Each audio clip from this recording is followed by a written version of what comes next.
There is a kind of exhaustion that many people carry every day, yet cannot properly name.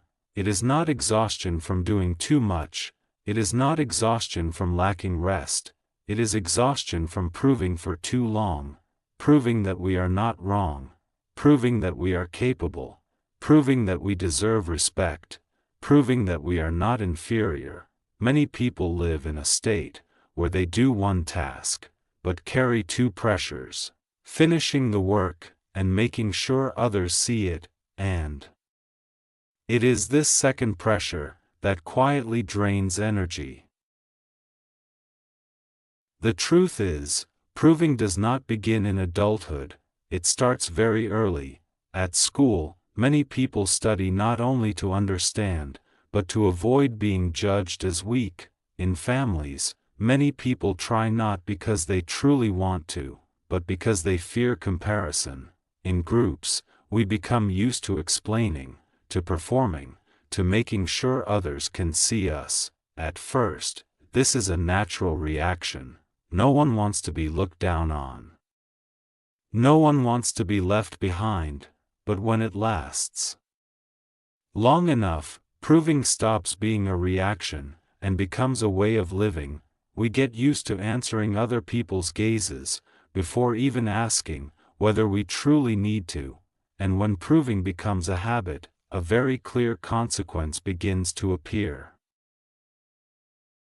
Once we get used to proving, it becomes very hard to live lightly.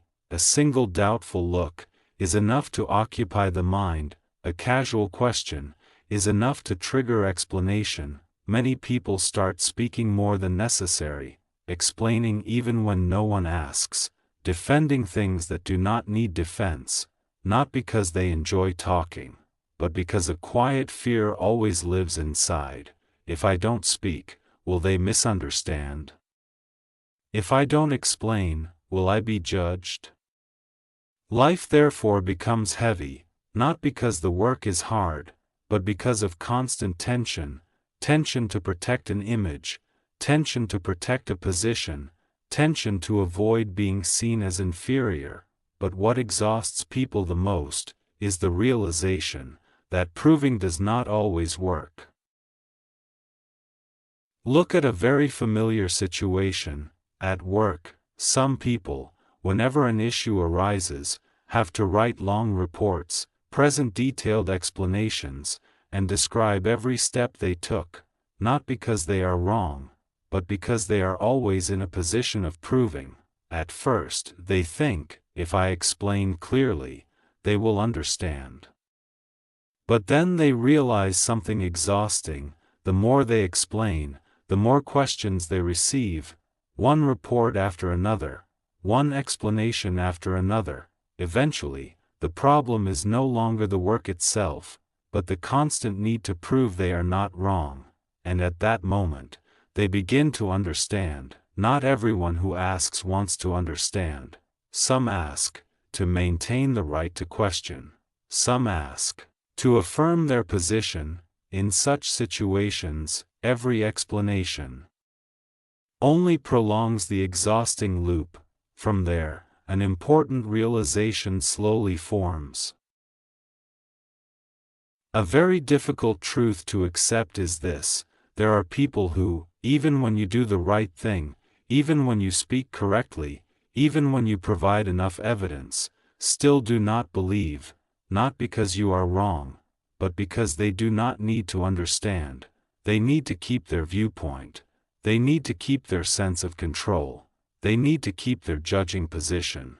The more we try to prove ourselves to such people, the more energy we lose. And worse, we lose our own calmness. When this is realized, a very important turning point occurs. At some point, many people begin to stop. They stop arguing. They stop explaining. They stop trying to be understood by everyone, not because they run out of reasons, not because they lose, but because they understand that the cost of proving is too high. Every act of proving drains energy. Every explanation requires tension, and that energy deserves to be used for more important things. But here, one common misunderstanding needs to be clarified. Stopping proof is not giving up. On the contrary, it is a very conscious choice. It is when we understand that not every place needs an explanation, not everyone deserves our energy. We do not stop doing good work, we simply stop talking too much about it. This is not weakness. This is choosing the right battles. And right here, a very important question appears. People who live more comfortably are not better than everyone else. They have tried, they have proven themselves, they have been exhausted too, but they understand one thing early: proving does not create lasting value. Real value comes from doing the right work, quietly and consistently. They do not need to win every argument.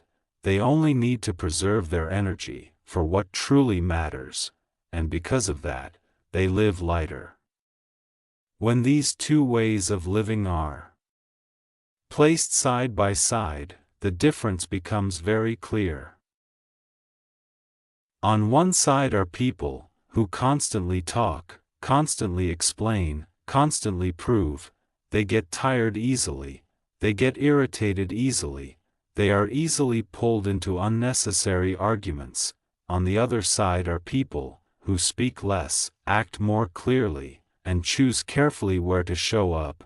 They do not need to win with words, but when they need to stand, they stand firm, not because they are superior, but because they do not scatter their energy. From here, a very clear shift happens in life.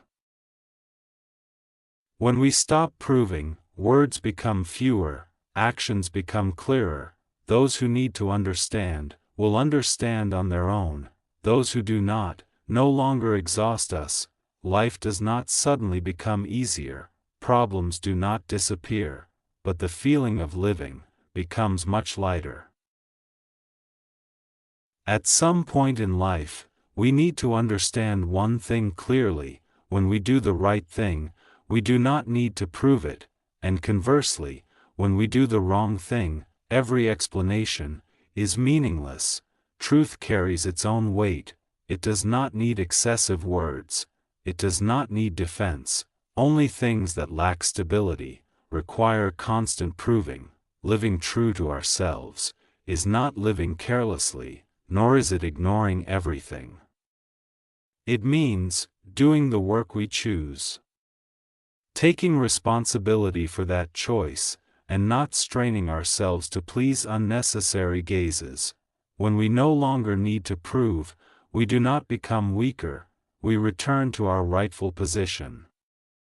And in that position, life naturally feels lighter.